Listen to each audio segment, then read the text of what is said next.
What's up, everybody? It's Didi out here in Los Angeles. Chris and Dan are in Pittsburgh. It is the Brunch Breakdown podcast, and today it is Chris Gates' brunch. We have absolutely no idea what's going on, but Chris hasn't been on this podcast in like 8 years, so he is taking over every single thing that we talk about today. What's up, boys?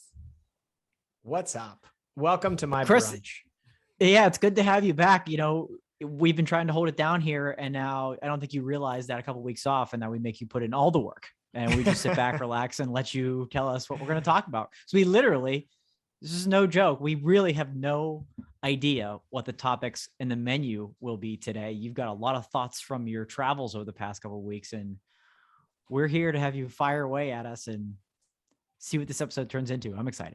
Yeah, we'll start things off with a little normalcy, right? We'll get things off our chest, and we'll talk about the beers we're drinking, and then we're just gonna dive into what I've been thinking about in the midst of like 100 hours of driving. I can't wait. Well, before we get into all that fun, Dan, let everybody know where they can find the Brunch Breakdown. Of course, you can find the Brunch Breakdown anywhere you listen to podcasts, including those major players: Apple Podcasts, Spotify, Google, SoundCloud, Stitcher, iHeartRadio. Each and every Thursday, brand new episodes coming your way. And again, we encourage you to hit subscribe, hit follow. We've got some numbers that we found out that most of our podcast listeners, gentlemen, I'm sharing this with you for the first time, like to listen to a podcast between 5 a.m. and 11 a.m. So instead of waiting around each and every morning, each and every Thursday for that link, hit follow, hit subscribe, and you can have it between 5 a.m. and 11 a.m. or 11 p.m., whenever you want it. But of course, the full video episodes that we do also available. We've had a lot of wonderful visuals to share with you over the last couple of weeks. Check those out on our YouTube page and our Facebook page. They premiere at 9 a.m. on the West Coast and noon on the East Coast, and of course available on demand anytime you want to check those out. Speaking of Facebook, we are on social media quite literally everywhere as well, also including Twitter, Instagram, Triller, TikTok, all at Brunch Breakdown. And then, of course, each and every week, we give you the Sounds of Brunch playlist on Spotify, available every Friday. Follow us there as well. Beautiful. Well, I'm super excited. We're all three here. I'm just happy. I'm very happy. It's like nice, Christmas morning, December 1st. We're all here. I'm just happy. Let's open some brews. Chris, get us started because you haven't been here. So what are you drinking? And I know it's fun stuff, so go for it. Yeah. Okay. So today is December 1st, which means for a lot of people out there that celebrate Christmas, this may be the first day that you get to open up your Advent calendar, right? It just so happens that I have a beer Advent calendar. So for the next few brews days, I will be drinking whatever pops out of this box of beer that I have. The first one for this week is a Grantler Helles. It basically just says it's a grumpy German Helles lager. And I had a sip of it before we started here.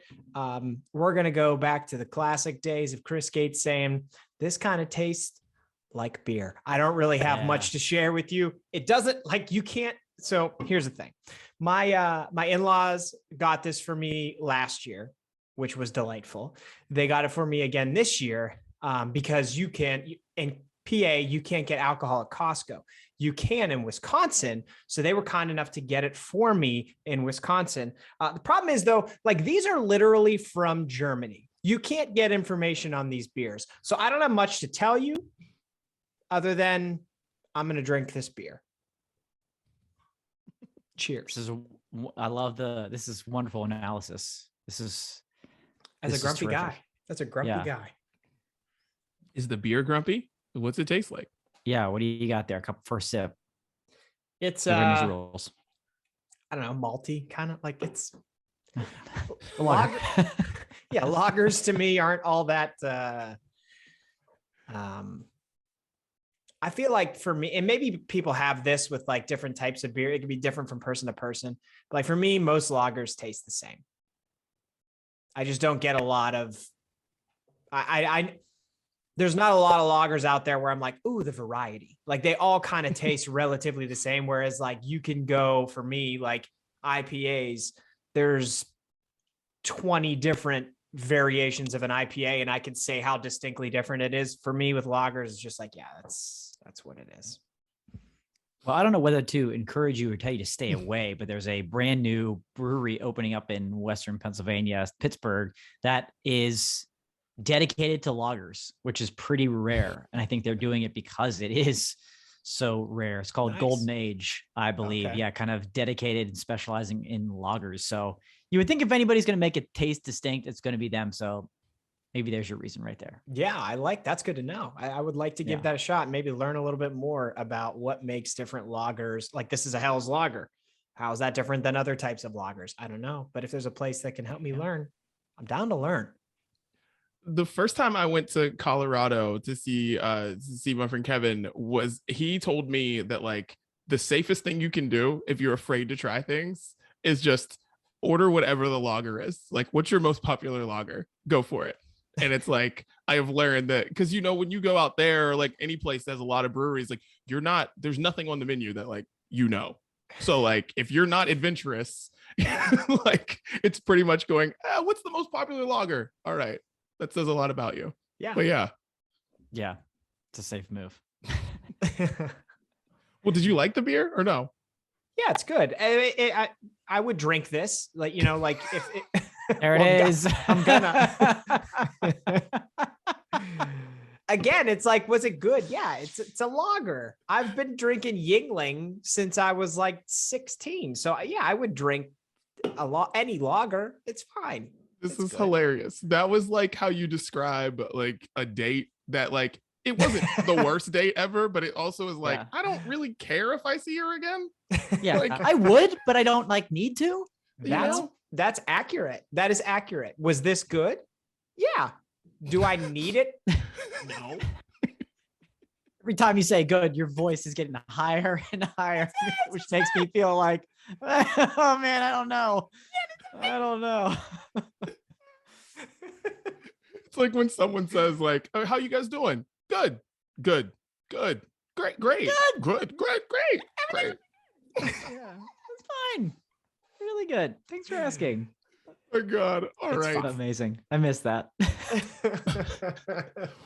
I have a taste test of my own, gentlemen. I got this one. It is a West Coast IPA from Kern River Brewing. It's called Church or Church, however you want to say it, but it's Church.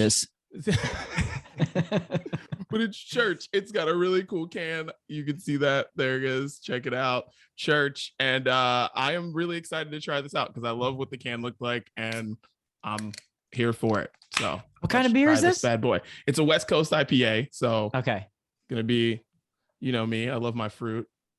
Yeah. So a little haze in there. It's gonna be good. Out. A little haze. This bad boy out. It's solid. It's solid. It's good. It's good. It's good. It's good. You know, not the best beer I've ever had in my life, but it's an IPA. I'm gonna drink it. No, it's Didi, you can't copy all my material. Okay, basically taking your notes. You know what's weird about that one is like, so the interesting thing about craft brews oftentimes is that like you're going to drink them straight from a can. Most people will. I appreciate that Didi poured that out because I like the pour. It looks good. But like normally I think because of that, the cans, you try to like, the breweries will often try and like replicate what's in the can or what's inside the can on the outside of the can, right? To like associate the flavor with it. But I feel like what that can looks like and what you poured in the glass, like I wasn't expecting. Does that make any sense? Well, I will say that this tastes like what it says on the can. Okay. So it's like, it says good when kayaking. And I feel like kayaking is something that I could do. I don't really want to do it that much, but I could do it. Mm-hmm. So that's what this beer tastes like. We're back to the date scenario again. Yeah. Like, yes. Yeah. This was an all right taste test. So I guess we're 0 for 2 or I don't know, 1 in what we tied. I don't know what this is, but it's just I'm a little disappointed. It's a tie. It's a tie. Yeah. Yeah. I think we all lose right now. Yeah. Thank goodness I brought a heavy hitter. Come on, Dan, give us some marshmallow or something. Yeah, Let's go. two. We got something. Yeah, we got something a little unique, a little special here today. I haven't featured this brewery in a while. Cinderlands from Pittsburgh, one of my absolute favorites, top 3, without a doubt. And I don't think I've featured this beer before, maybe a similar one, but not quite this one. This is their Pancake Galaxy series. So we're already on the brunch table. We're already there. We're already perfect. And this is the Blueberry Tart Shake IPA. So basically a blueberry pancake. This is their blueberry pancake. Blueberry, maple syrup, brown sugar, cinnamon, Madagascar vanilla beans, and of course, you got to add in that milk sugar to really give it that shake of the tart shake. You've got the blueberries, you've got the pancakes all floating around there. This beer is so good. It shouldn't be allowed to be this good. It's a great brunch beer. It's a great afternoon beer. It's a good day drinking beer. It's smooth. It's not overly sweet. You know, you read some of those and you worry about being too sweet, too tart, too this. One thing Cinderlands does is they really balance everything super, super well, better than most. And I'll tell you what, this is one of my favorites they've ever done. And I'm glad I brought this here today to at least give you some more than good tasting beer. This is wonderful. This is absolutely wonderful. The Pancake Galaxy series from Cinderlands. It does sound like a brunch beer to me. What is Madagascar vanilla bean? What is It's a type of vanilla bean found in Madagascar. All right. Yeah. Are they hard to get? No, but they're expensive. Okay. They are expensive. But the flavor, it's often found that Madagascar vanilla beans are often used in baking, and now breweries are using that particular vanilla bean because of the flavor that it utilizes and brings out. It's super tasty. So love this beer, love this brewery. Blueberry pancake in a can. Nice. Can't go wrong. Well, boys, cheers. Cheers. Oh, that's a beer right there. That's a beer. Dude, this an IPA for sure. That's what it is. No question. Take me to church is what it says on the can.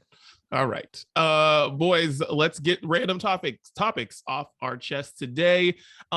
Chris, you get us started. You haven't got anything off your chest in a while.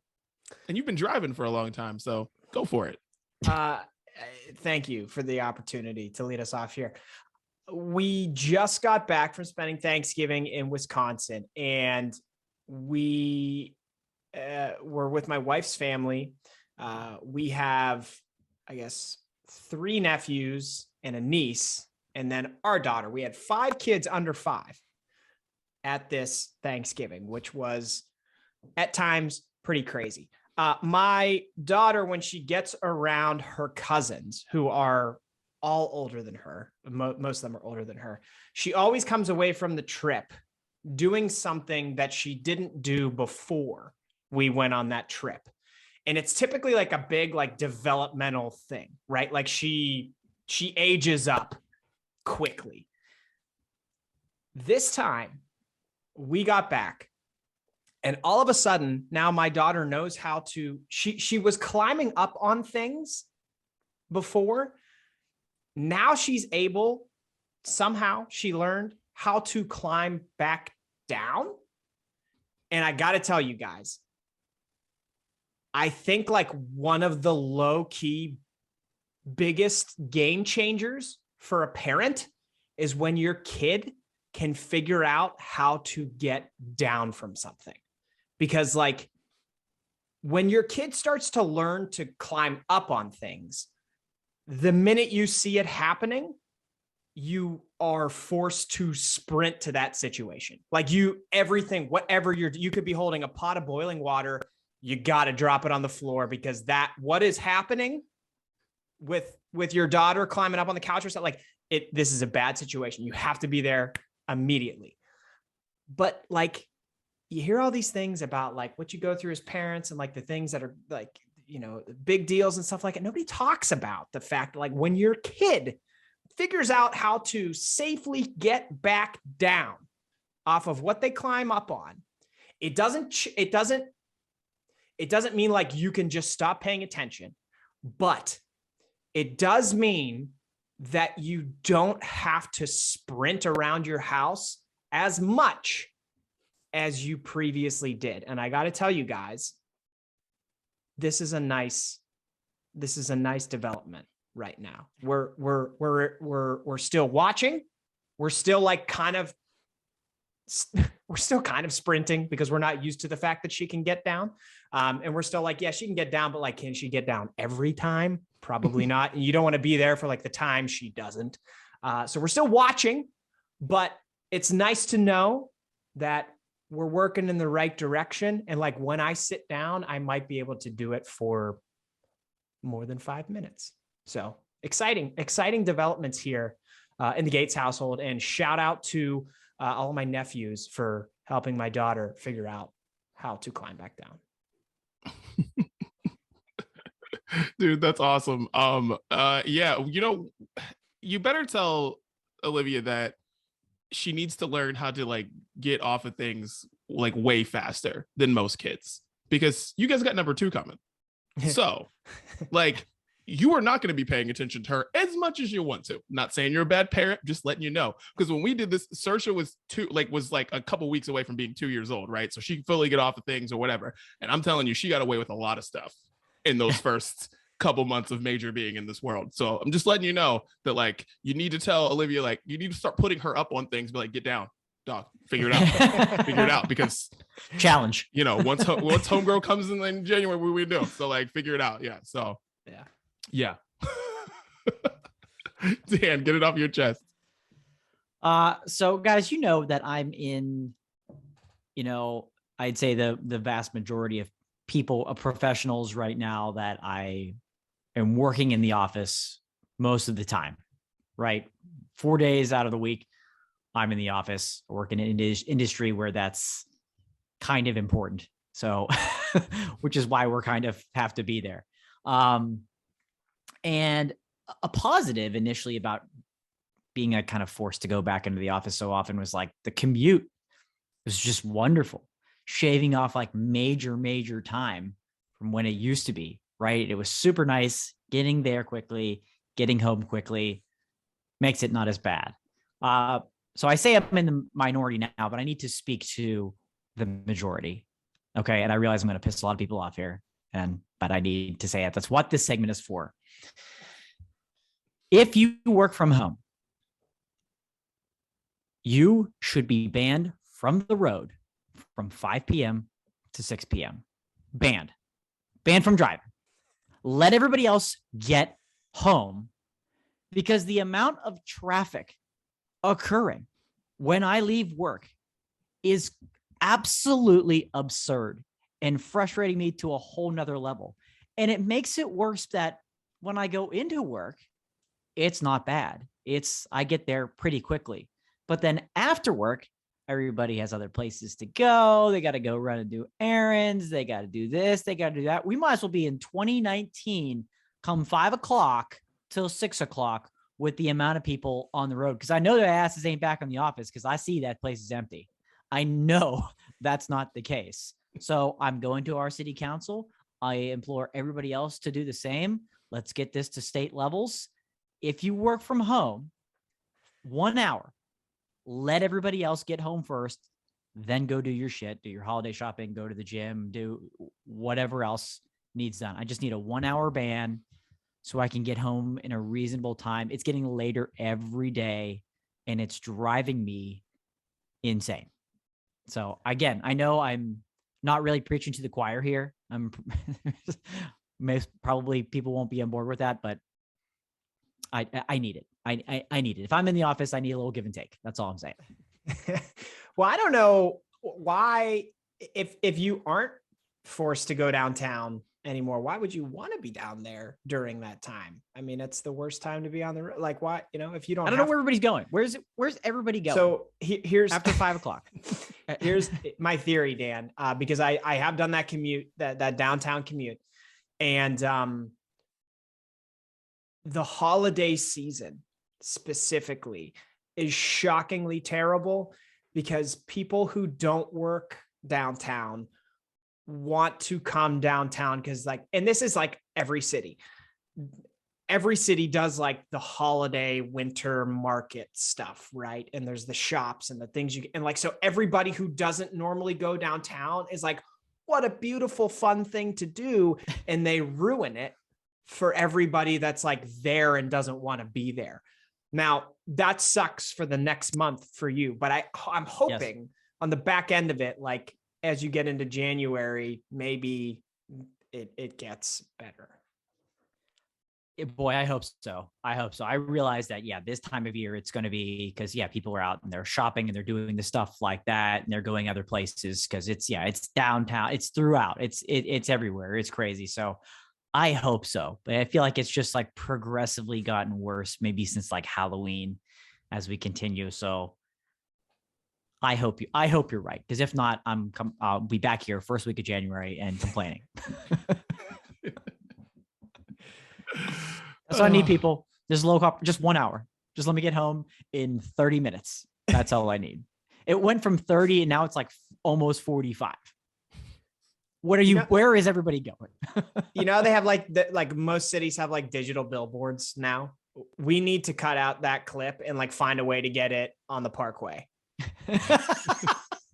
Play it with sound on every major highway in the United States that like goes into downtown.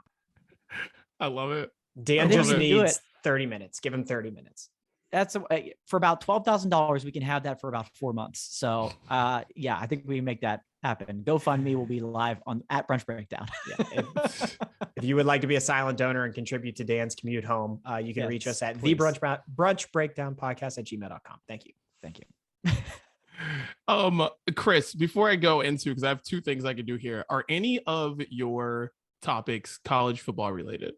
No, none of them, which is none of them probably shocking. Stunning. It is shocking that none of them are, but so, all right. So here we go. Got to get this off my chest. I just want to give a shout out to Brian Kelly. Brian Kelly left Notre Dame going to LSU. And I just want to give him a huge virtual hug for bringing back Notre Dame football. I love Notre Dame football, and it was in the toilet before he showed up. And then it was consistent going to the college football playoff. We still might go to the college football playoff if things breaks our way this week. He just won't be the coach. But anyways, I just want to say, I say this to say, any fan base that like, if your team is just not one of the national powers, there's basically like 4 or 5 national powers, right? If you're not one of those, enjoy when your team's good. And yes, I'm speaking to you too also.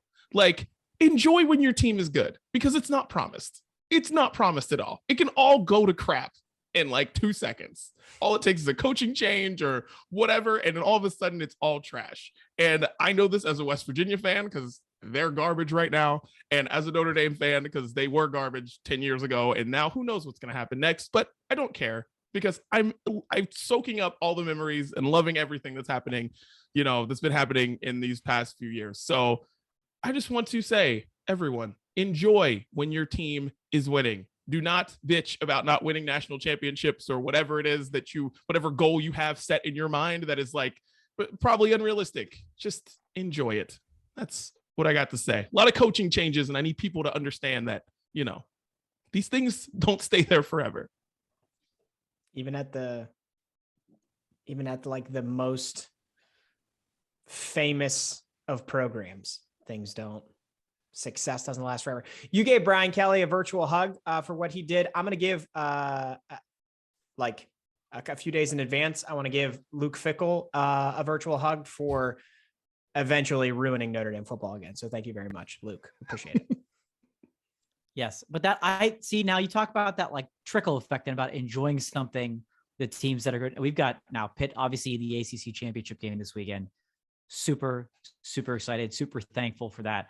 Our Kent State Golden Flashes in the MAC championship this weekend. We got a lot of blue and gold to cheer for this weekend. However, their Coach Lewis has turned that program around into for the first time bowl eligible 2 years in a row, like ever. And if Luke Fickell goes from Cincinnati to, I know we're getting into like a sports brunch here, but if he goes from Cincinnati to Notre Dame, Cincinnati's open. Now Coach Lewis is rumored for the Cincinnati job because of his Ohio ties. No. Can't have it. Don't want it. I'm trying to do what you said, Didi. I'm trying to enjoy the great because in a moment we'll be back in the trash. Happy 13-9 day, by the way. Yeah. Happy anniversary, Didi. And yeah, Dan, you mentioned that. And I know we don't want to make this sports brunch, but like Brian Kelly went to LSU for $95 million. And our Mid-American Conference, Kent State Golden Flashes, previous victors of the Tropical Smoothie Cafe Frisco Bowl, baby.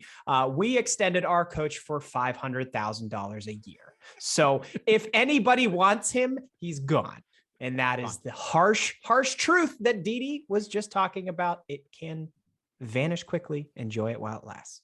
Yeah. And if you're an Oklahoma fan out there, like, you may think you're sitting on top of the world, and then all of a sudden Lincoln Riley leaves. Look over at Nebraska, guys. When we were growing up, Nebraska, there was no program bigger than Nebraska. No one. When is the last time Nebraska was in any conversation? Like, I don't know. Yeah. So, like, long time. Just, you're right.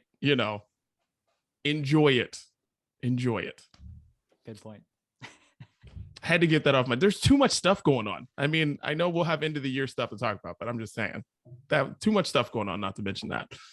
All right. Well, now, Chris, in the main course, it is time for you to do whatever you're going to do. Cause like, we have no idea. Get in the kitchen, serve us, baby, serve us. Let's get it. Yeah. I texting Didi and Dan over the last couple of weeks was like, hey, do you guys want to know these topics ahead of time? Do you want some context, or you just want to receive these on the fly? And they were like, no, we don't want to know what you're thinking. So, I think these are potentially good discussions. And if I'm wrong, this is then, dear listener, this podcast episode is almost over, but I think we have some things to talk about.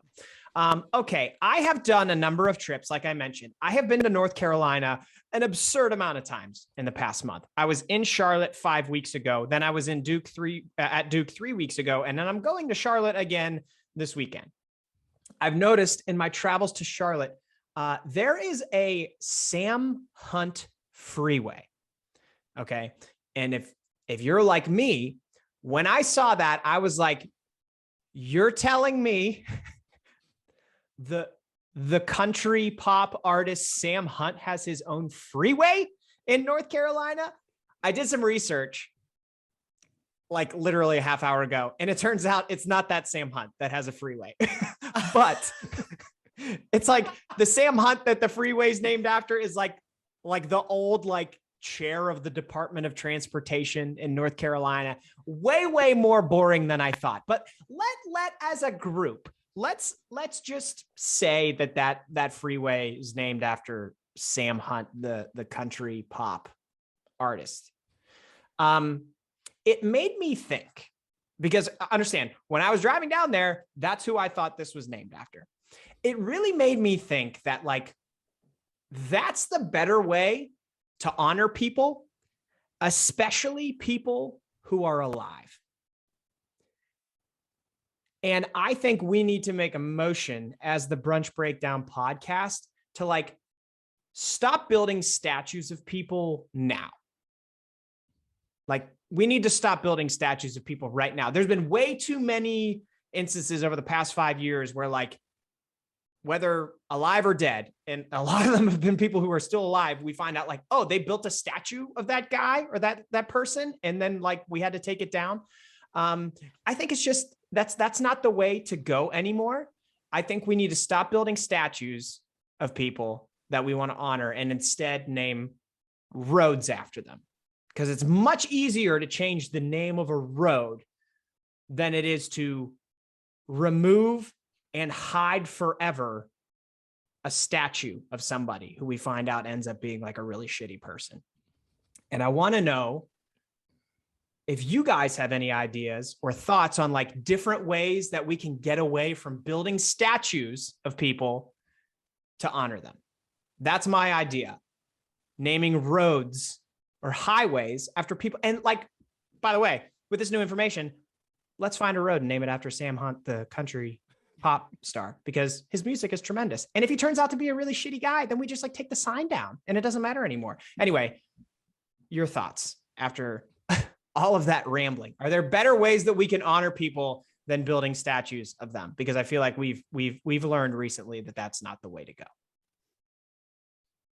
Yes, there definitely are. And I agree with you completely, because I've thought about this with statues a lot, where it's like, I just think every statue should be taken down after like 50 years. Just put up some new ones. Somebody's done something else in 50 years. There's only a few exceptional people who are like, their statues, pretty sure they're safe. But like, who knows? But I feel like after a certain amount of time, maybe that's 50 years, 75 years, maybe just a lifetime, we just take them down. We just take them down and just put new ones up of other people who have done something else in the past 75 years. Like, because you have those issues, but then it's also like, the person's old, who cares?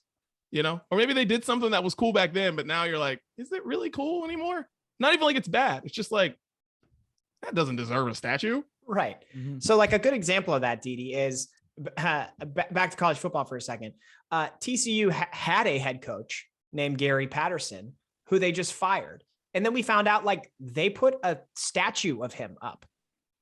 The guy's like 52 years old. He didn't even win a national championship. Like, why did we build a statue? But now they're in this weird situation where they fired a coach and they have his statue outside of their stadium for some reason. Yeah, no, I'm all for the like kind of ban on statues. They're like ridiculously expensive. Nobody really cares after they get after the ceremony of when it's revealed. Like, that's kind of like that's the moment. I'm all for the road thing. Way less expensive, way easier to change. I love it. I find it hilarious that there was that you found out that was a different Sam Hunt. That is, that's wonderful, because there are endless amount of roads in this country that could use names besides numbers. Or, I kid you not, Didi, your home state of West Virginia, traveling through there one time, the crossroad is what? English Muffin Way. And I'm like, what is this? What? I swear to you, English Muffin Way is in West Virginia somewhere. So if we're doing that, maybe we should focus on the road thing with names a little bit more. Yeah, dead or alive, I'm all for that. Or, just thinking off the top of my head here, since we didn't know any of this was coming, maybe instead of a statue, it's like a shrubbery. It's like a shrubbery statue. It's like a chia pet, like a large chia pet.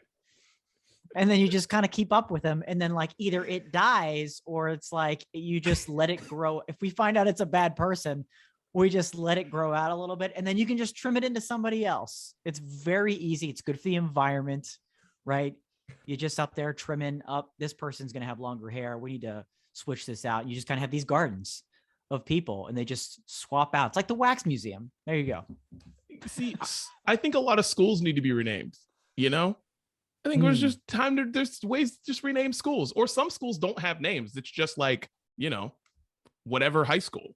So name it after somebody too. I think that's one market that I feel like is not there. Let's just start putting school names after people. I like that a lot with the school names thing. Cause I'm actually Googling it right now. My elementary school was Streams Elementary School, named after a stream. No, some guy whose last name was Stream. It was like Edward Streams or something. I don't remember his name. And there was like a little plaque up inside the school that said who the guy was, and that's why it's named. But like, why can't we change it? Why can't, not because, and like we're saying, not because he did anything wrong. As far as I know, hey, thanks for the school, man. That's pretty cool. But like, something that maybe resonates better with kids. Like, who would they be psyched to show up to school and say like, yeah, I go to, I don't know, Juju Smith-Schuster Elementary School. Like, that would get kids hyped to go to school. I don't know. That's a great idea. I like that a lot. Because like I went to Wellsburg Middle School, Wellsburg Elementary School, and Brook High School.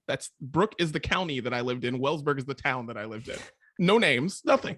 Just name it after somebody. Like, why not? And there's so many schools out there that just have, city, town, whatever, street name, and then middle school or elementary school or junior high. Name it after somebody. But even, yeah, like refreshing them. Like Chris, we were in the same district, but we had different elementary schools, and I went to Dwight D. Eisenhower Elementary School. Yes, that's cool. Named after the former president, but like maybe that could use a refresh.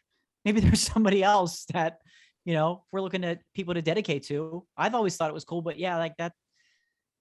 Eisenhower's name isn't going anywhere in history. I don't think we need to, keep it on the school, to just keep it around. Maybe there's somebody else that we could dedicate that to. Jojo Siwa High School. I love it. Let's go. Jojo Siwa. It'll be amped. Like, I'm here for it. I like it. That's a great, yeah.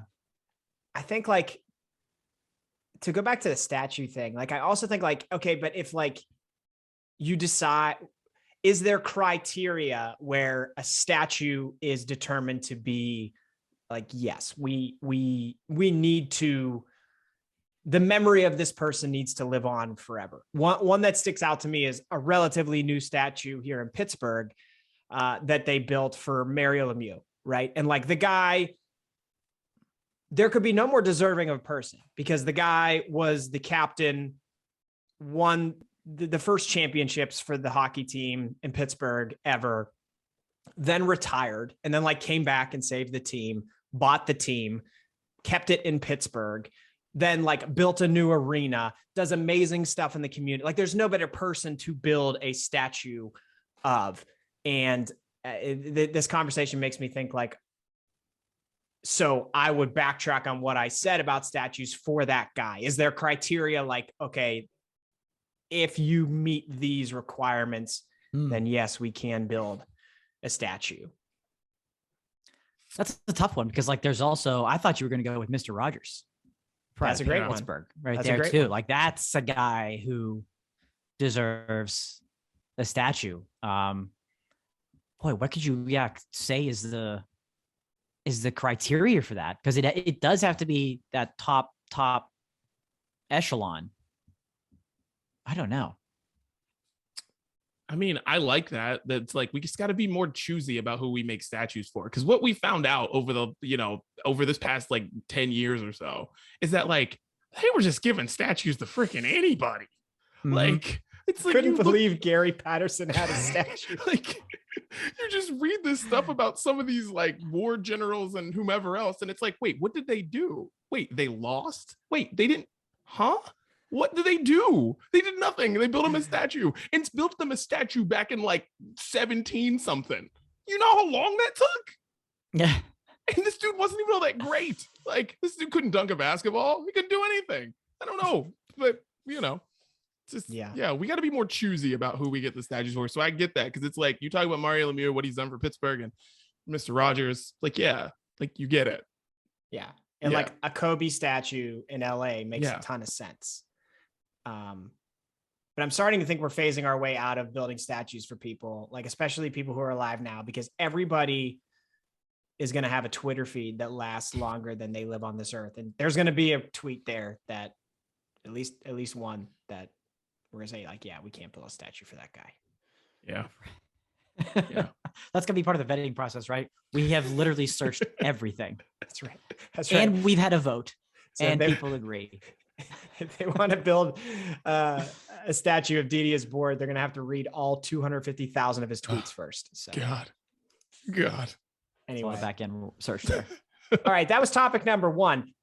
We mentioned West Virginia a couple times, and I've driven through West Virginia a couple times, so that leads us well into this second topic. Let me walk you through a scenario here.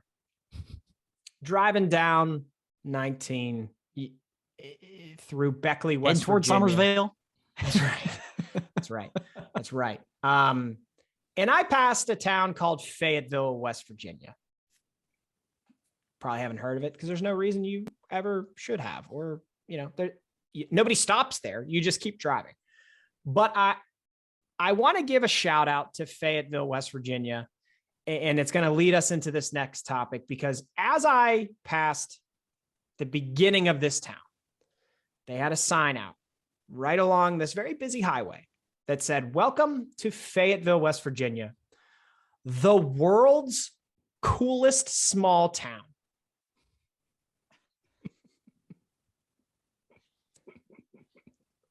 And as I kept driving,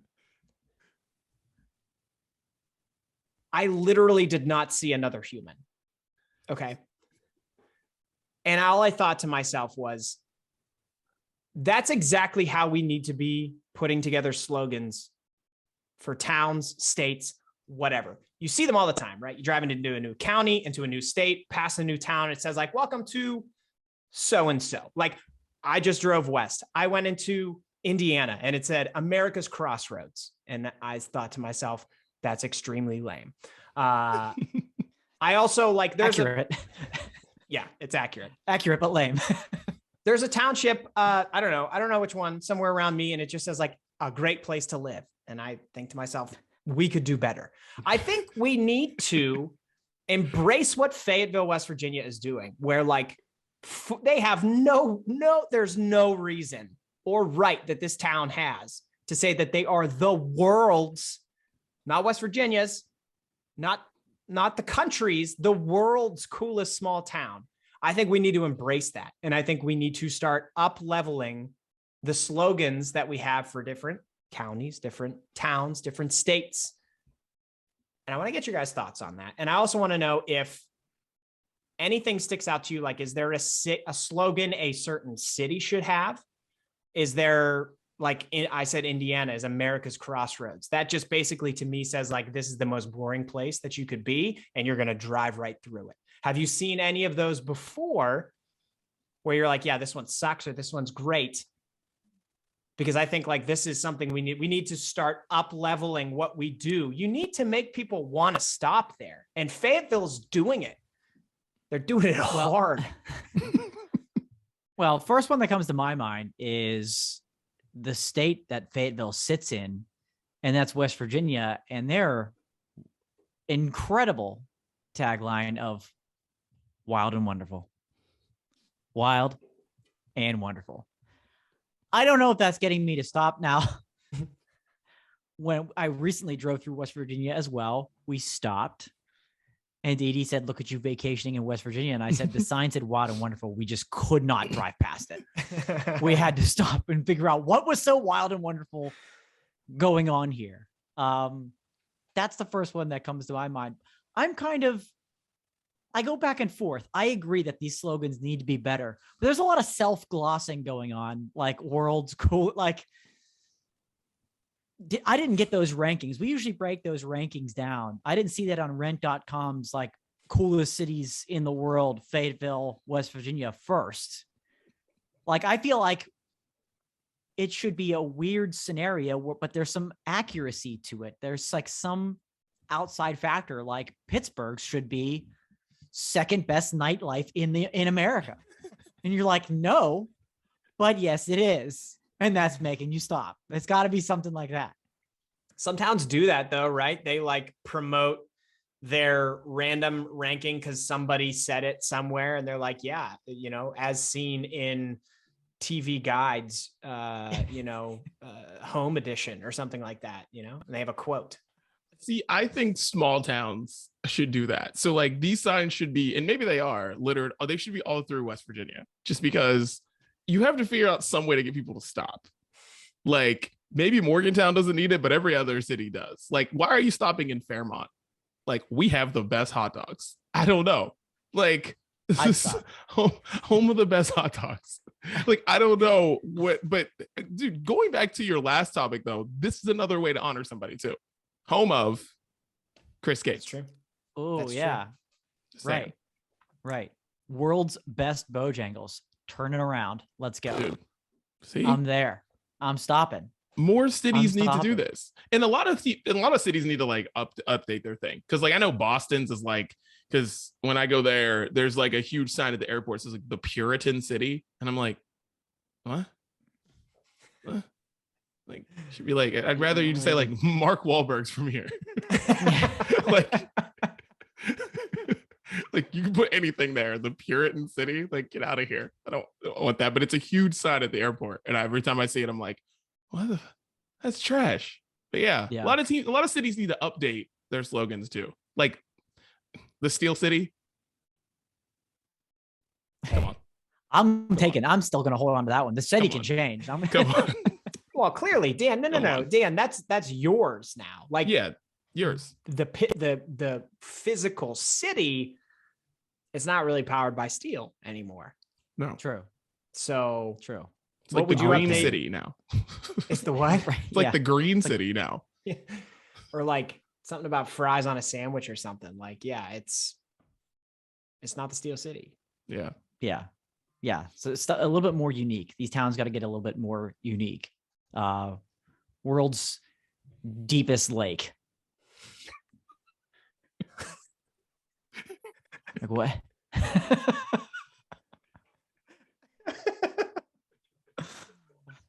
World's largest chia pet garden. I'm there.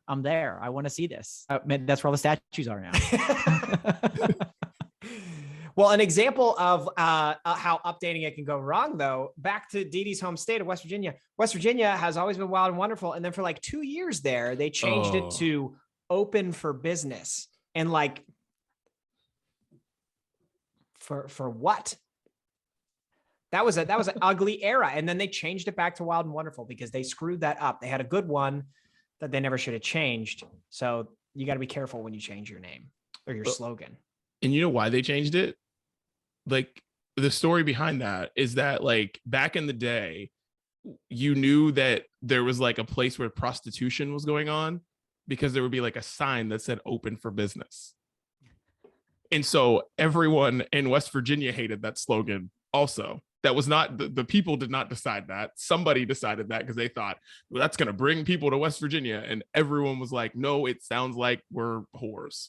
So they changed that very fast. But yeah, everybody around the country wasn't like, oh, I thought that shit was closed. They told us it was open. Had no idea. Well, that changes everything. Yeah. Wow. Cool. I like it. Again, shout out to Fayetteville, West Virginia, world's coolest small town. I'll be driving by there again on Friday, and I'm not going to stop, but I appreciate you. Appreciate you. All right. I got 2 more. These ones are maybe a little bit shorter. This one, I just generally want to get your guys' thoughts on vanity plates. Vanity license plate. Because I've seen a lot of them lately. Yes, you have. Some are good, and some are like bad, and some are offensive. Like, what are we doing here? I want to get your guys' thoughts. I think they're terrible. I hate them so much. I hate them so much. And I know people who have them, and I hate them so much. But I also feel like if you get vanity plates, you probably know people hate them. So it's not even like a controversial thing to say like that's stupid, because, you know, like you're going so far out of your way to do it too. Like, yeah. So you're just going so far out of your way. Like, it's not like anyone asked you that at the DMV. Hey, do you want your license plate to look like this? It's not like they're trying to sell you on it. You have to do all that work yourself. There's not license plate salesmen. So like, yeah, I hate them. I do too. I think they're weird. And I think the reason we're seeing so many that are so offensive and weird and don't make sense is because like the original ones are gone. They've already run out. They've been taken, right? You can't duplicate anything. You can try to use, you know, an 8 in there, your great GR in the number 8. And like, you could try to do, instead of an I, I'm going to use the number 1. Okay. Like, all the creative ones have been taken. Like, Nana's car. Like, get the hell out of here. Nobody cares. I saw one the other day, my 50th. Oh, cool birthday gift. Like, they're just so dumb.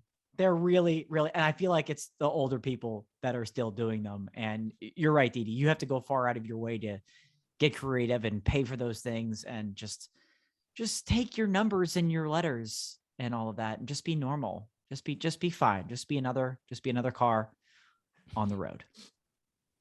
That's fair. All transparency, I have a vanity plate on my Jeep. You do. You do. I'm not going to say what it is because you can actually look up people's addresses if you know their license plate. So I feel like mine's relatively tame. You can hate it. You can love it. I don't really give a shit. I like it. But I think like what Dan just said, where it tends to be old people. Yeah. That's what I noticed on the drive. Like it was almost only old people, and they were like really passive aggressive license plates. Like this one car, it was a Corvette. So you can probably picture who was driving it.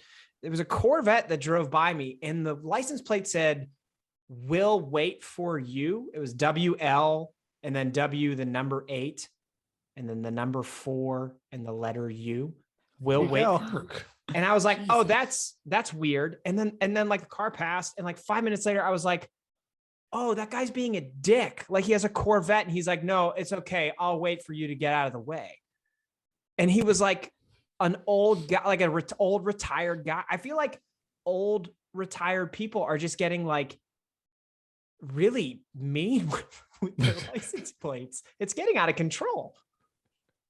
Yes, exactly right. That's where primarily they all are. Like yours is like normal. It makes sense. It fits. I feel like mine could actually be confused as like a regular license plate. Because it's like letters and numbers. Right. Yours actually could. And like you don't usually find vanity plates on like Volkswagens and stuff like that. It's like Corvettes, and like it's like a look at me. Already look at me because of my car, and now look at me because of the name on the back. Or like I said, it's like Nana's Beamer. Me. Like, oh, how cute. Like that's just as bad. That's just as bad for me. I know I keep coming back to that one because I saw that one recently too. Get out of the road, Nana. Does like someone in your building have Nana's Beamer? I'm sold on the fact that is literally somebody in your like, your community. Yeah, Dan sees Nana and all that traffic he was talking about earlier. Right. Nana of 5. All the stickers too. It's same thing. Those people, those window stickers in the back. I can't believe. I'm so glad you brought that up. Not on my list, but like, I've often thought about like the sticker thing. Like I just said, if people see your license plate, they can, if they want to put in the effort, they can find out where you live. Okay.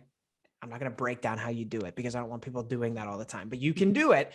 And like, because of that, I've thought like, okay, so if you're in traffic and you cut off like a really deranged person and they take your license plate, and then they can see like, oh, at home you have 3 kids and a dog. Why would you put like you're basically putting your entire family history on the back of your car? Why are you doing that? I hate seeing the family thing. It's like people, you're oversharing. You're telling people way too much. What does that do for anybody behind you? Oh, look, it's a family in that van. Oh, nice. Like, no, that doesn't happen. Oh, they have a dog too. They have 2 dogs. How nice. Like, what are we doing? I've always thought that, like, do people think that it's going to make people drive safer around them or something? Because I'm like, what is the thought process of doing all of those things? And you're adding all of those. So like when you see the ones with the dog and stuff, you're like, wait, did you just added a different one like every couple years and just went through? And I'm like, I don't know. It's even funnier when it's like, well, yeah, as the family grows, they didn't necessarily prepare, they didn't peel off. So it's like mom, dad, kid, dog, kid, dog. It's like, why is that kid on the outside of that dog? Yeah. God. That poor kid. You didn't plan for that one, did you? And they're like, and did the dog die? Like, what? There's another dog? Or did you guys get 2 dogs? Now I have questions. Now I need to pull over. And then I need you to pull over and tell me your family story. Yeah. So. They're like, no, it's a statue of our dog, actually. It's just. Oh, that's my favorite one so far. That was really good. Okay. Last thing I have is I just think we should get rid of speed limits and replace them with mandatory traveling speeds on highways, because the inability of people to use cruise control on a highway drives me crazy. Why, when I'm going like 5 miles per hour over the speed limit and you pass me, and then 3 minutes later, I have to go back around you? What are you doing? Well, like, why are you on an interstate going the speed limit is 70? Why on earth, if you pass me, should I ever pass you again? That makes me so angry, and we need to do something about it. Dude, 100% yes. We had a road trip recently ourselves in November down to Charlotte as well, and all areas in between. And that constantly, like, cruise control is in the majority of cars now. It's standard, and it is a beautiful tool, and it's getting better and better where it now detects the car lengths in front of you, right? It puts the brakes on itself. Now they have lane detection where you can literally almost don't put your hands on the wheel. Some you do, some you just have to keep your hand on there and the car drives itself. But the speed thing, why would you not want to maintain a regular speed? I don't understand the like chess and checkers game that goes back and forth. And sometimes it happens more than once, right? You pass a car, they pass you, then they slow down. You have to pass them. Like, I don't understand what people are doing and why they can't even if you're not using cruise control, why can't you be at like within 5 miles an hour of what you have to be? Are you just out there just willy nilly? Just, we're going to go whatever speed limit my foot says. Like, aren't you aiming for like a 5 mile an hour zone? Maybe even if you don't have that or using that, drives me crazy too. I don't understand it when you're on Sam Hunt Highway, why you can't use cruise control, stay at a regular pace.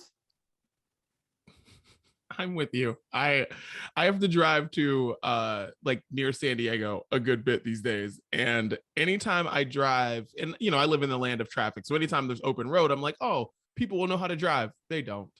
Somebody will just get up on my ass. I'll get over. And then it's like, my speed hasn't changed. And then I'm still catching up to you. But my speed hasn't changed one bit. But like, I'm still there with you. And you just had to get on everybody's ass and be the most annoying driver in the world. And then we're still there. We're all getting to the same place at the same time. People are annoying. I don't get it. I think the highway is a great example of the lack of self-awareness people have nowadays. I think that's what it is. It's really a social experiment. And I've determined that I hate a lot of people. Oh, now I know why people fly like everywhere, even if it's like a short destination. It's like, you're going to fly there. You drive on the road enough. And Chris, you more than anybody recently, you realize why people will just pay to fly. Like, dude, man. And speaking of driving, merging is the dumbest thing. Can't believe how people are so stupid. Like, both of you are supposed to go all the way up to the merge point and then let other people over. I cannot stand the people who put on their blinker way before the merge point and start traffic in the other lane, instead of just going to the merge point. And then I hate the people who just speed across. Like, we're all not trying to like get into this lane, but they're like, no, I'm gunning it. So I'm going to like try to cut you off or something. I can't stand it. I just don't understand. Merging is so simple. It makes all the sense in the world. They set it up people that are way. so stupid. Yes.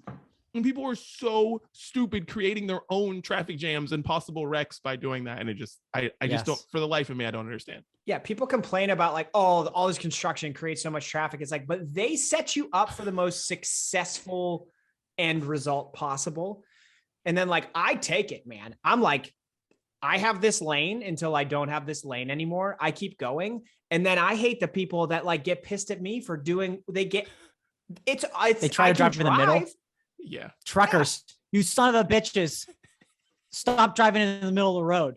You, if anybody, should know what those lanes are set up to do for mergers. Don't drive in the lane and try to block both lanes. I'll get on a median. I don't care. Well, to the people that listen to this podcast between 5 and 11, we hope you enjoyed all of our discussion about traffic rage, because you're probably driving right now. And if you had a frustrating situation on your way to work, we hope that we want you to know you're not alone is what we want you to know. And if you're driving between the hours of 5 and 6 p.m. and you're not on your way home from work, get off the road. Thank you. Perfect. Well, thank you, boys, for indulging me in my thoughts from the road. If I have any more on this next road trip, I'll talk about them next week. Please. I have one last, since this is a road trip theme, I kind of want to have one last, before we get into music here, one last road trip question. Since Chris, you've been on them a lot recently. I've been on them myself. Take your current family state out of it. So pretend you don't have kids. What is too long? What's your limit on a total road trip, and how long you can stop before before you can stop once to eat, to pee, whatever it may be? How long is the longest you'd be able to go on a road trip? And then how long is the furthest you can go without stopping? What's the magic number? This is very timely, Dan. Thank you for asking this question because I think these are good questions. The trip to Wisconsin for us before we had our daughter was around 9 hours. That trip has now extended to like 9.5, 10. And that I think is the limit. Not my daughter's actually really good in the car too. So not because she's even just like goes crazy, but it's just like, I think for any human being, like we're not designed to be confined for that long. And like a 10-hour drive, then you're talking about like probably at least 3 stops. Cause I like to be hydrated. So I know like the strategy is dehydrate yourself and then you won't have to stop as much, but then it's like, okay, but then the next day you feel like shit. So like, I don't play that game. I hydrate. So it's like every 2 to 3 hours I'm stopping.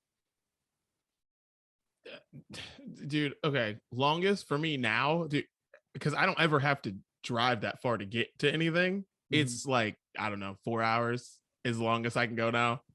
Maybe 5, but like that might be like, pushing if it's past Vegas, I'm not going. Yeah, it's like if it's past Vegas, I'm flying. It's just so hard because because our mindsets are different. My mindset's different now. It's like it used to take me 8 hours to get to the beach. Now it takes me 30 minutes, 40 minutes on a bad day. Like, you know what I'm saying? Yeah. So it's like completely different now whenever I have to go somewhere to do stuff. So like, yeah, it's like 5 hours for me. It's probably as long as I can handle it. And then I can go long without peeing. So like, and I try to like my goal is like, I'm pushing through, like I'm going through. I'm looking at you if you're like, gotta go to the bathroom. Like weak, you're weak, Saoirse, you're weak. So yeah, like that's, yeah, but I try to not stop at all, but it just depends on who's with you. Chris. Right. And I try that as well. I'll start there. I feel like the furthest I try to at least get to 3 hours minimum. 3.5 is kind of a good first stop or only stop window is what I try to aim for. And I almost like plan for it, not like, oh, we'll stop when we get somewhere close. I almost like plan for it that way. And in terms of the length of a road trip, I think if I'm doing like all the driving, if I'm doing 100% of the driving, you probably got me capped out at 8 hours. That's probably as far as I can go. Now, if we got a tandem or I'm in the backseat, make it 10. Let's go. We can go 10. Let's drive to Iowa. We can make that drive. That's a suitable drive. But yeah, after that, that's just, where's the airport? That's kind of what that is it's a little too far. Yeah. Also, if you're stopping before 2 hours, like we have a problem. Like I feel like that makes the trip super long. Like if we're stopping before 2 hours, the trip's super long. Because I think about like driving to like DC, like Breezewood, good place to stop. Like if we stop before that, I know it's awful. Like I can't have to get one of those like pee in the car devices for Christmas because we got to make this trip go. That should be on Breezewood's town sign. A good place to stop. Oh. Best urinals in the world. We have to stop here to pee. Or it'd say like, it looks like Vegas at night. That's what it is on the sign. Yeah. It does. Good stuff. Love it. And you have more road trips to go. You guys are troopers. Oh, man. This one, hopefully I will have stories to tell of a victorious trip. We will, to be determined on that one. We'll find out. Enjoy the ride. Well, you guys want to talk about music here? Yeah, let's do it. Let's get into this Spotify Wrapped situation that, guys, I am not a part of because I don't use Spotify enough, I guess. Spotify let me know today. While everyone's posting all their things in their stories saying what they do and what they listen to, I just wasn't a part of it. No. Yeah, so we have a visual here if you're watching, and we have the 3 breakdowns of our year in music.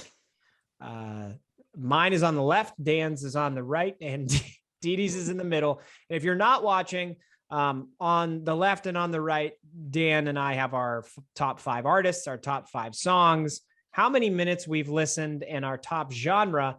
And Dee Dee's just says you haven't listened enough to have your own Wrapped stories this year. Dee Dee, what happened? Listen, I use Apple Music. I only use Spotify when people send me links, and I listen to podcasts on there, like our own podcasts on there and other ones. But that's all I use it for.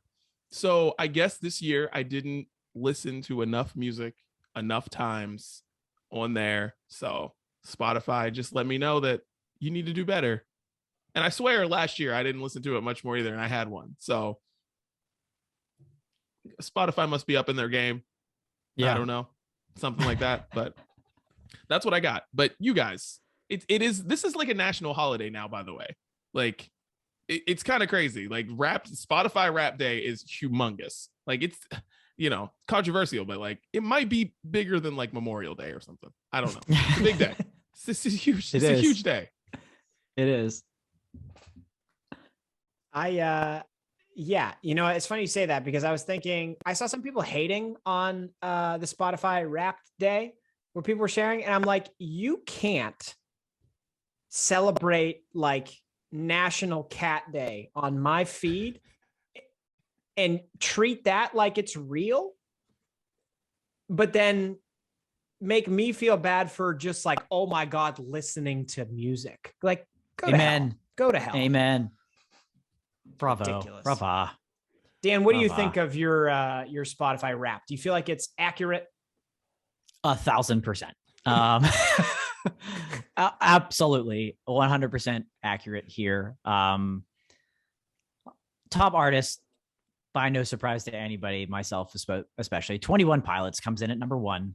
Paris comes in at number 2. Churches comes in at number 3. Again, no surprise, no surprise there. Glades coming in at number 4. I was glad to see. That was that group I discovered this year out of New Zealand, Australia, and absolutely love their sound, their album. So nice to see that. And Kanye West, number 5. Donda getting some love on this. Yeah. I mean, I probably just needed to listen to the album like twice. Yeah. And it was like automatically in the top 5. So when I saw your list, Dan, I started thinking like, wait. Kanye is a genius because he knew that if anybody listened to his album once, it was going to end up in Wrapped at the end of the year. And then he was going to get like millions of people sharing his name on social media. Yeah. Kanye actually might be a genius, even though he creeped us all out at the Falcon Stadium and whatever else he was doing. Right. No, it clearly worked. He finished in my as number 5 top artist. And then top songs, no surprises here. All from 21 Pilots, Scaled and Icy. Shy Away, number 1. Choker, Mulberry Street, Never Take It, Saturday, number 5. All straight off that album. Honored to be in 21 Pilots' top 2% of listeners in the world. But nothing shocking here. I'm just kind of, I'm satisfied. I love it, but it's fun. It's fun. I like it. Yeah, Dan, I think, if Dee Dee and I are being honest, we didn't need to see your graphic. No, because he certainly did. No, it is funny when people are like mad at their Wrapped list, not mad about Spotify Wrapped, like you were saying, but like mad about what they're like, no, that's wrong. Like, no, that's absolutely wrong. I know somebody who's like very mad that Ariana Grande is not number 1 on their list. They're like, this is wrong. Like, I listen to Ariana nonstop. That's wrong. And you're like fighting with the algorithm that has that all doesn't count your place. But yeah, I find that to be super funny. Yeah. I was honestly a little bit shocked that Rufio is my number 1 artist. Rufio from the early 2000s. I mean, they put out music more recently than that, but like I must have gone on a Rufio kick at some point in the summer when I listened to the most pop punk music of the year. But one thing that I'm a little bit worried about between Dan and Dee Dee here is that like Dee Dee didn't listen to anything. Dan's minutes listened are less than half of mine. And I'm starting to worry that you guys don't actually listen to our playlist because like, if you look at mine, it's riddled with influences from Dan and Dee Dee. Okay. Olivia O'Brien was my number one song. I could not stop listening to Jocelyn this year, thanks to you guys. Mod Sun is in there. I remember Dan putting Mod Sun on the play, and then I was just like obsessed with them.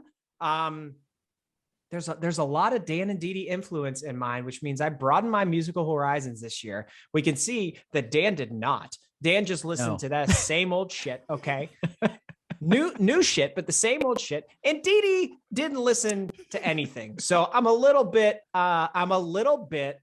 perturbed. And I think I am. I'm gonna start quizzing you guys on a weekly basis to find out what you listen to. There's gonna be homework now on the Brunch Breakdown podcast. Oh man, it is funny that like your list does, because when you sent the songs out earlier, I was like, wow, Chris's songs are different. And then look at Dan's is like, well, I mean, that's just what Dan listens to every single basically the 21 the Pilots album. Yeah. Surprise. Like, that's it. Yeah. It's like, then Spotify was like, well, we got to figure out 4 other people to put on here. So we can't just put 21 Pilots, 21 Pilots, 21 Pilots, 21 Pilots. Yeah, right. Man, all right, well, let's get into what we're listening to, boys. And since I'm, I guess, not listening to anything, I will start. I heard this song this morning and I am obsessed with it. It is called Dress. It is a song by this dude named Dion, and it makes me think about, and I don't know if this is why he wrote the song. I don't know anything about this dude really, other than just like he's bubbling. A lot of people like it. A lot of people that I follow for music stuff, they all like follow him. They all like him. But anyways, the R&B record, and it's just about, taking your girl out, or your significant other out, and just putting on that dress or that you love, and just going out and dancing like you used to or whatever. And it made me think about how, like, I feel like we all kind of need to do that a little bit, or maybe we all been kind of slowly doing that over this past like few months of everything being open and stuff. Cause it's like, I feel like most of the time we've spent with our significant others have been in sweatpants. And it's not that like you're in some rut with love or something like that. It's just like, just want to go out, get dressed up, look nice, go do something that, you know what I mean? And that song just kind of, and it's just an awesome R&B song. And it just makes you think about like, getting out there and just doing something with, not sweatpants on. So check that out. Dressed by Dion. Dude, that's a great one. And another one off of that album I think that I like is Many Times. I think it's the one that I've been listening to, but sneaky great pick for put them both on there. I love that. First one for me this week is from a band called Foals, trio out of the UK. They put a new single a few weeks ago called Wake Me Up, and it's kind of funky, kind of bass driven, but still really upbeat. They had a song out a couple of years ago called My Number, which got a fair amount of plays around Spotify. If it was on anybody's top 5, I'm sure it was. But it's just the beginning of them coming back with more new music in 2022. So Wake Me Up from Foals. I feel like we've forgotten about how good the song Despacito is.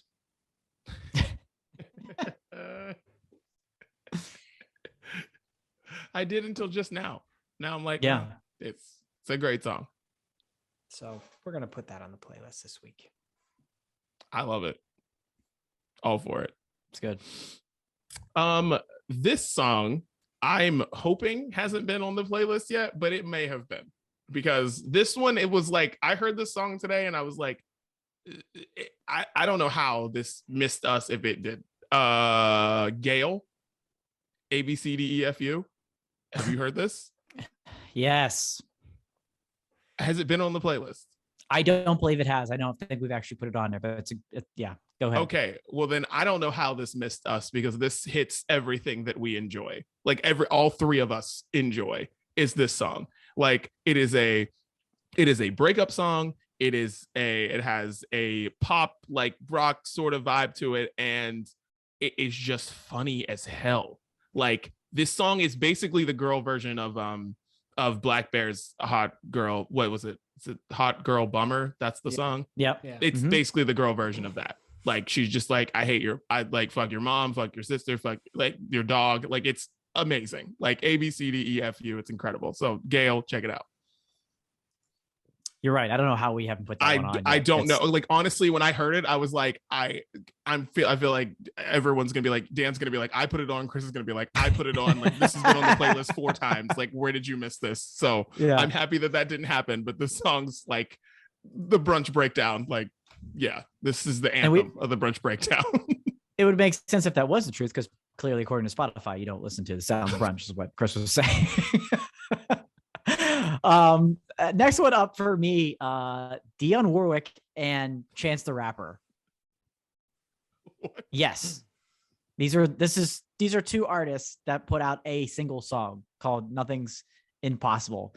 It's just like this incredible blend of 2 super talented people from Chicago. Dion Warwick, famous singer, and Chance the Rapper, of course. And it started as this like Twitter exchange between the 2. Dion Warwick's like on Twitter, and she's like, Chance the Rapper, if why is the rapper in your name? Like, if you're so, why do you put your rapper in your name if you're a rapper? And he was like, I'm still freaking out that you even know who I am. And she's like, I definitely know who you are. Let's rap sometime. DM me. That was last December. And here we are. Literally, the song is called Nothing's Impossible. Hey, shoot your shot, slide into the DM. Nothing's impossible. It's smooth. It's beautiful. It's perfect. It works. Chance can do and sing with any genre and style of music. So he was perfect for this. Check it out. I like it. Guys, at some point when you're driving through West Virginia, Country road. Put it on the playlist. No. You run out of podcasts to listen to. Quite frankly, you run out of options on the radio because there's not a lot of service in that state. And then you discover that like what certain parts of West Virginia think is actually popular music. And I heard Summertime by New Kids on the Block, and I laughed, I danced, I sang along, and now I'm putting it on the playlist. It actually made me daydream a little bit about when that song came out in like 2009 or something. And like, I actually really loved that song when it came out, like, whoa, whoa, whoa, whoa, whoa, whoa. So let's all sing along this week and listen to NKOTB. Yeah. Love that. Great pick. And also this is going to be a packed playlist because we're putting another song on there from that NKOTB album, Single with Neo. That song, whoa, like that song's incredible too. So throw that on there too. All right. Got it covered. Am I up or are you up? Who's up? You I'm up. up. You up. I'm up. All right. Last one. Last one here, guys. I'm going with all right. There's this band from New York. They're called Michelle. Their debut album comes out in January, and they have this song called Syncopate that I absolutely love. Check this out. And then you will listen to, I guarantee you will go in a wormhole and listen to the rest of them. They have a cool sound and they're super small, like not big at all. So check this out. Syncopate, Michelle. I don't even want to say too much about it because it's really good. So check it out.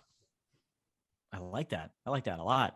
Last one for me. I waited to this one last, Dee Dee, because I didn't want to steal your thunder. Your girl, Claire Rosenkrantz, released a single, Don't Miss Me, and kind of funky pop. It reminds me, like the structure and style of the song reminds me a little bit of Remy Wolf, but catchy, very honest lyrics.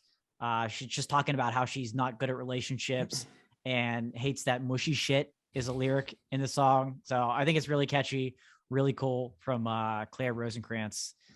Don't Miss Me. I like that song. I want to maybe do two. Okay. And I'll make them both quick. Because Bryce Vine put out a song with Mod Sun. Have you guys put this on the playlist yet? Empty Bottles. Problem is, I haven't been on the podcast, so I don't know. I know. You guys. Yeah. Who cares, Chris? It's what you're listening to. Thank you, Dee Dee. Thank you for your support. I want to put that on there because I like Bryce Vine, I like Mod Sun, and I think it's cool when people try to do the pop punk thing. But also, the last thing I want to say is like, what is another song I heard in West Virginia? What happened to the band Fun?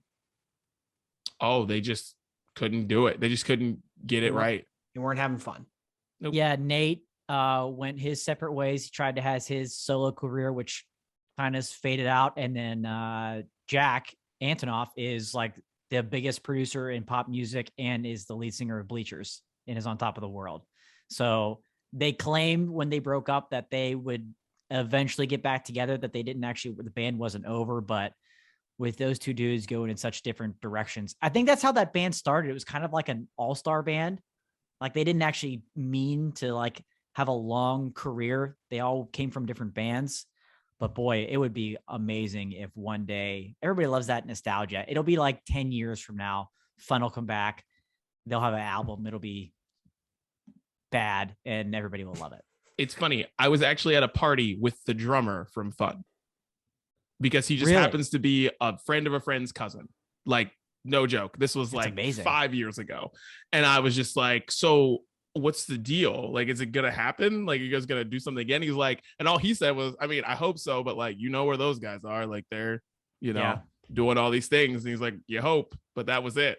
Because he's just the drummer. And then it was like, the other guys are, they've become these huge superstars and, become chart legends and all that stuff. So yeah, I love Fun too, but it's, maybe we'll see it sometime, but I don't know. One day. Yeah. Well, I'm going to pick a song and put it on the playlist because I totally forgot about Fun. And then I heard him on the radio and I was like, God, like these songs are incredible. That album's incredible. Yeah. That album is as good as, anything that's come out in the past 20 years. The album's incredible. It has everything. Yeah. So we'll put, I don't know what song. We'll figure it out. I like that. I have an extra one. The Grammy nominations came out and MGK was snubbed. People are mad about that. He was mad about that. And I have one thing to say about it. You're making like pop punk music. You're making punk rock music. You're not supposed to care about the Grammys. I guess people forgot to tell MGK that when he made his crossover into punk music. But Concert for Aliens still goes. I listened to it today. I love that song. I love that album. Like when he was complaining about it, I was like, can Travis Barker knock on his door and let him know like this is not what we're supposed to do here? Because it was pretty lame when he was. There's just certain genres I don't want to see complaining about Grammys, and like when you're doing the anti-establishment music, you're supposed to not give a shit. And he was really in his feelings this week on social media about it. So yeah, that's a really great point. It was surprising, but a really great point there by you. Last thing I want to say is that I meant to say this when we were talking Spotify Wrapped. Some other things from us in terms of Spotify. 111% increase in Spotify listeners for the Brunch Breakdown this year. So we want to thank our listeners, anybody that switched over to Spotify or joined us and started listening on Spotify. Thank you for that. It was an incredible number to see. We know you like to listen early in the morning. We'll keep those early morning releases coming for you. And gentlemen, 42 episodes that they've calculated for us. We're almost at the full year. We basically hit every week. We really haven't taken many weeks off. Over 3,200 minutes of premium Brunch Breakdown content in the year 2021 so far. And when you go through your wrap, if the Brunch Breakdown is in your top podcast listens, if we're there, share it, tag us at Brunch Breakdown. We would love to see that if we made your top 3, top 1 podcast listens for you this year. So definitely share us and give us a tag and we'll share that too. It's beautiful. That's a lot of minutes. That is 3,200. Yeah. That is 53.33 hours. Oh, and we're not done yet. We got a lot of fun stuff in store. That's for sure. We do. We got a lot to wrap up the year for sure. Well, Chris, any final thoughts before we get out of here? I quite literally shared every thought that I've had over the last 3 weeks, 5 weeks. So no final thoughts from me other than hail to Pitt. And that's the brunch breakdown. We're out.